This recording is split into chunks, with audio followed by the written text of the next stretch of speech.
Spring 1943, deep inside a smoky German intelligence office in Berlin. Maps of Europe cover the walls. Red pins mark the Allied front lines. At a long wooden table, a colonel reads a new report from across the Atlantic. His eyes narrow.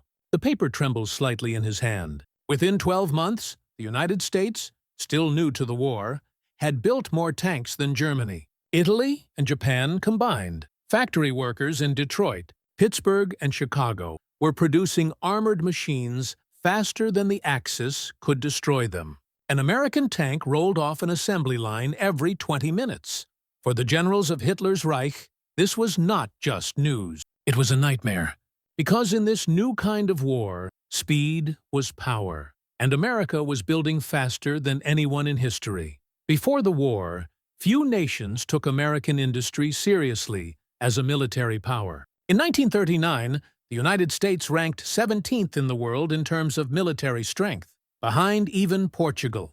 Its army was small, scattered, and equipped with outdated equipment from the First World War. The Great Depression had drained budgets and morale alike. Factories that once made automobiles, refrigerators, and farm tools lay quiet or underused. To the Axis powers, America was a distant, complacent land, rich in resources perhaps, but soft and untested. Berlin's propaganda painted it as a nation of consumers, not warriors, but in December 1941, when Japan attacked Pearl Harbor, everything changed overnight. President Franklin D. Roosevelt addressed the nation with calm fury, declaring that the U.S. would become the arsenal of democracy. What followed was the largest industrial mobilization in human history. Detroit's automobile plants stopped producing cars and began assembling tanks, jeeps, and aircraft engines. General Motors, Ford, and Chrysler retooled their entire operations. Steel mills in Pennsylvania ran 24 hours a day. Women joined the workforce in unprecedented numbers, taking the places of men who had gone to fight. In less than a year, the United States transformed from an industrial peacetime giant into a wartime supermachine. It was not the size of its army that terrified the Axis. It was the speed of its creation. Where Germany took months to produce a single panzer division, America could raise and equip entire armored corps in the same time. And this was only the beginning. By 1942, the transformation was unstoppable. The U.S. government established the War Production Board, converting the entire economy into a precision instrument of war. The numbers defied belief. Before Pearl Harbor, American factories had built fewer than 1,000 tanks in a year. By 1943, they were producing that many every week. The new production lines were unlike anything the world had ever seen. Vast assembly floors stretching half a mile long, filled with sparks, steel, and the thunder of machines. The Ford Motor Company's Willow Run plant in Michigan became the symbol of this new industrial power. Originally designed to produce automobiles, it now rolled out a B-24 Liberator bomber every 63 minutes. Nearby, the Chrysler Tank Arsenal at Warren, Michigan, produced the M3 Lee and later the M4 Sherman, tanks that would swarm the battlefields of North Africa.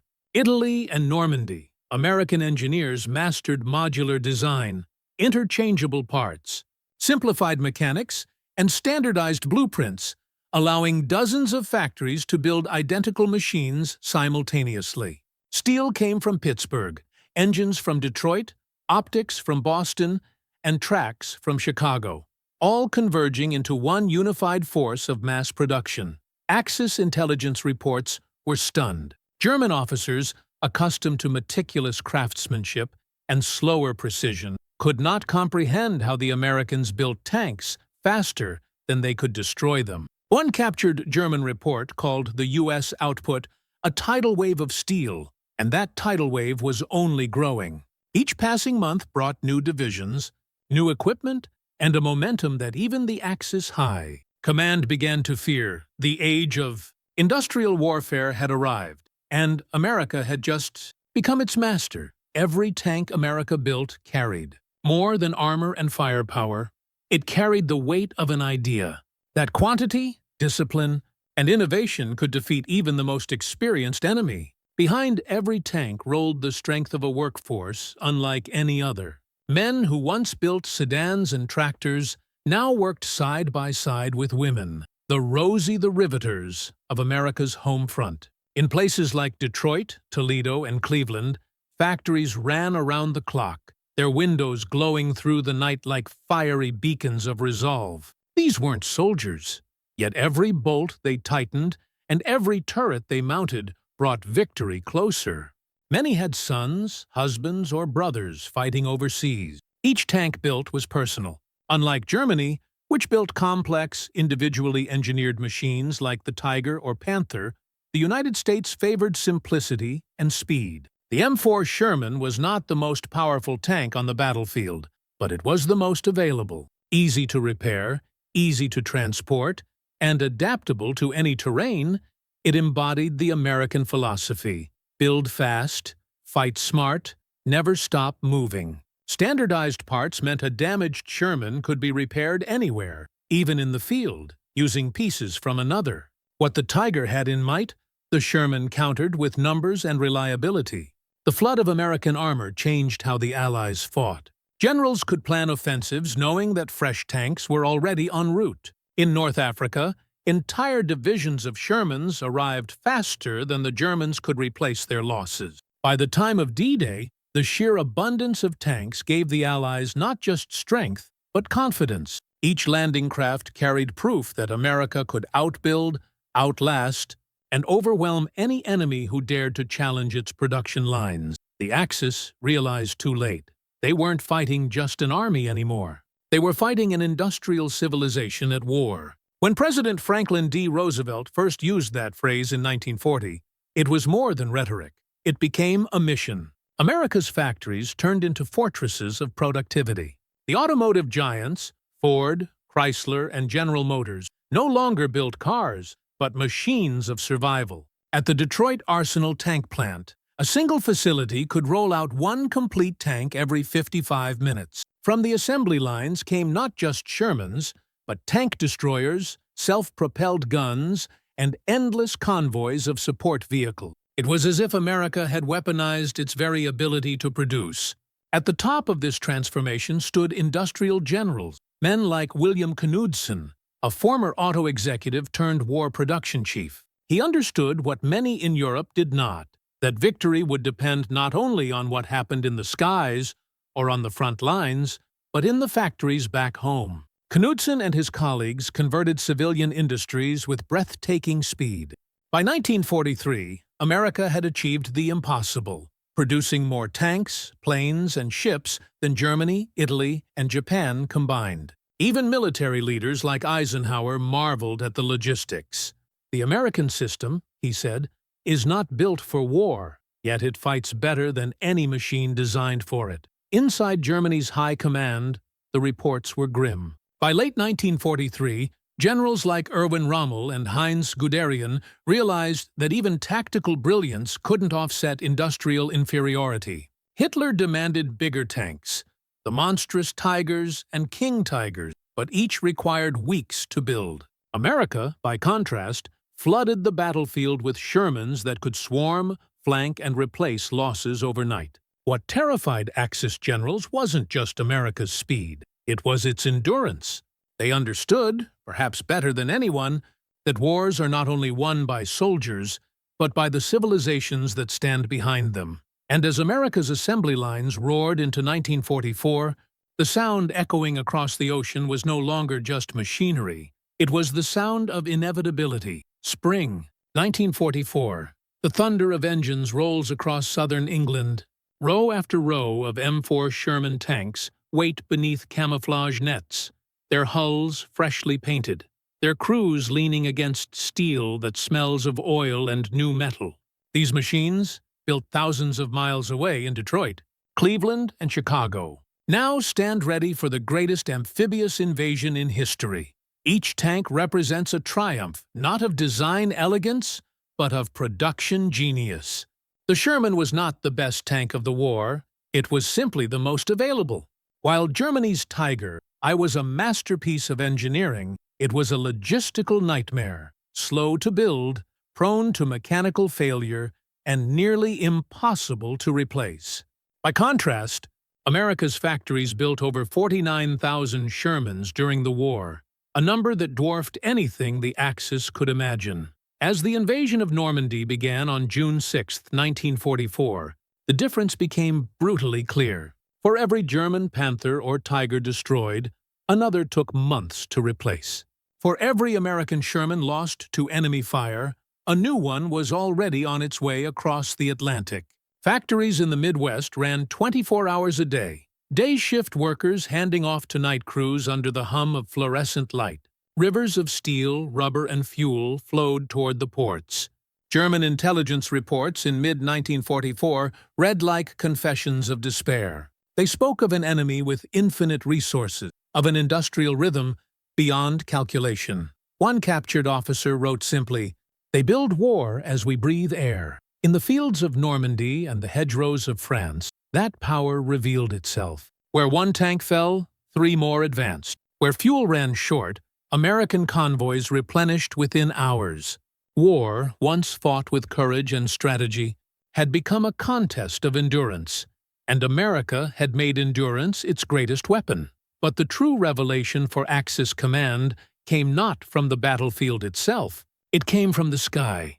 By late 1944, the Axis High Command began to understand that they were fighting more than armies. They were fighting an entire continent of factories. Every B-17 that soared over Europe, every Sherman that rolled through Belgium, every Liberty ship that crossed the Atlantic was a manifestation of American industry working at a scale the world had never seen. The Boeing B-17 Flying Fortress, first dismissed by Axis pilots as bulky and slow, became a nightmare in formation. Dozens filled the skies at once, silver phantoms blotting out the sun. From 25,000 feet, their bombs fell with surgical regularity, striking railways, oil refineries, and tank depots that Germany could no longer afford to lose. Even as the Luftwaffe fought bravely, their losses became unsustainable. Each downed B-17 was replaced in days. Each downed German pilot represented a loss that could not be recovered.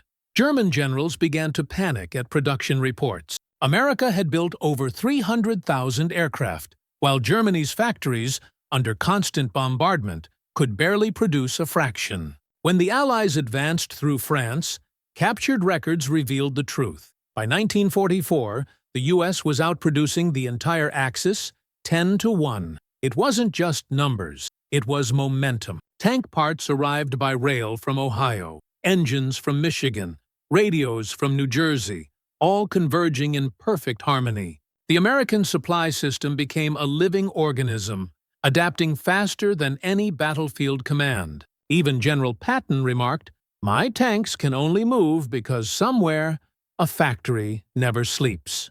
Inside Germany, despair deepened. Guderian's armored divisions begged for replacements that would never come. Fuel depots ran dry. The blitzkrieg that once terrified the world had turned to a crawl. By winter, German officers spoke not of strategy, but of survival. And across the Atlantic, America's factories kept roaring, their furnaces glowing through the night, each spark of molten steel spelling the same truth. The war was no longer being won by the gun, but by the machine that built it. By early 1945, the scale of American production had become undeniable. Every front, from the snows of the Ardennes to the islands of the Pacific, was supplied, fed, and reinforced by the same relentless engine of industry. In Europe, German intelligence reports painted a grim picture. For every Tiger tank that rolled out of a German plant, dozens of Shermans crossed the Atlantic. For every Messerschmitt that took flight, 5 American fighters rose to meet it. The mathematical certainty of defeat had arrived. In underground bunkers, German officers tried to calculate a way out, but logistics, not tactics, had already sealed their fate. Bridges, fuel lines, and supply depots could not be replaced fast enough. Even Hitler's most loyal commanders understood that the Reich was bleeding faster than it could rebuild. Meanwhile, across the ocean, the American home front was running like clockwork. Women filled the assembly lines. Shipyards turned out a Liberty ship every few days. Tank factories worked around the clock, producing faster than generals could request them. War bonds, rationing, and national unity transformed the United States into what historians would later call the arsenal of democracy. On the battlefield, that arsenal meant momentum, constant, unrelenting, unstoppable. When Patton's Third Army crossed the Rhine, they did so on the backs of machines that symbolized more than just power. They represented organization, precision, and a new kind of warfare, one fueled not only by courage, but by production lines that never slept. The industrial war had been won long before the guns fell silent. When the guns finally fell silent in 1945, the factories did not. The same assembly lines that had forged tanks and bombers now began producing tractors, cars, and engines for a world eager to rebuild. But beneath that peacetime transformation lay a powerful lesson. The world had just witnessed the birth of industrial warfare. Historians would later note that World War II was not simply won on the battlefield, but in the smoke and thunder of Detroit, Pittsburgh, and Chicago, where machinery, manpower, and mathematics combined to create something unstoppable. In Germany, the ruins told their own story. Once proud industrial cities like Essen and Cologne lay shattered. The Reich's war economy, built on precision and scarcity, had been overwhelmed by scale. Even Albert Speer, Hitler's Minister of Armaments, admitted after the war, no amount of tactical brilliance could withstand a nation capable of building 50,000 tanks a year. Across the oceans, nations watched and learned. The Soviet Union began modeling its production systems on American methods.